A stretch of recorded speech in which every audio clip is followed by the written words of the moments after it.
Bine ați venit la cel de-al treilea tutorial în care vă voi arăta cum să creați baza de date și să introduceți tabelul necesar.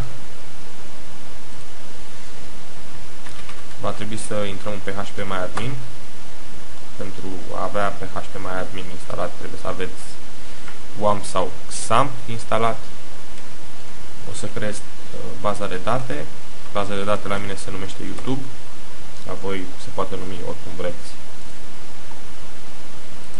Și voi crea un nou tabel care îl voi denumi admin și va avea 3 câmpuri. Hai sunt cele 3 câmpuri ale tabelului. Primul câmp va fi ID-ul de tip int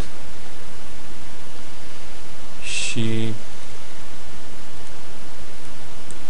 vreau să-l fac primary key, ok, și dau auto-increment ca de fiecare dată când introducem ceva, ID-ul să fie introdus automat, să nu fie necesar să-l introducem noi.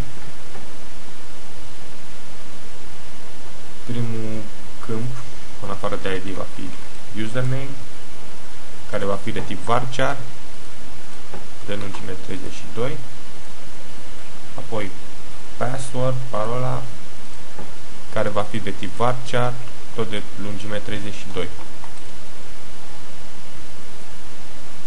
Am creat tabelul. Aici se arată codul pentru crearea tabelului. Putea fi scris și aici, direct la tastatură.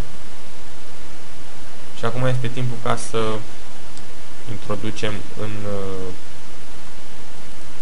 tabel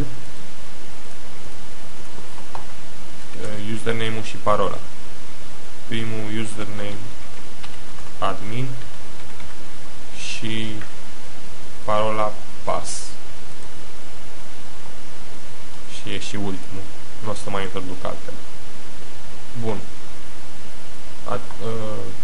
Iarăși se vede jos interogarea SQL asupra bazei de date. Și cam asta a fost cel de-al treilea tutorial. Ne vedem la tutorialul viitor, în care vă voi arăta cum să creați o conexiune către baza de date dintr-un script PHP.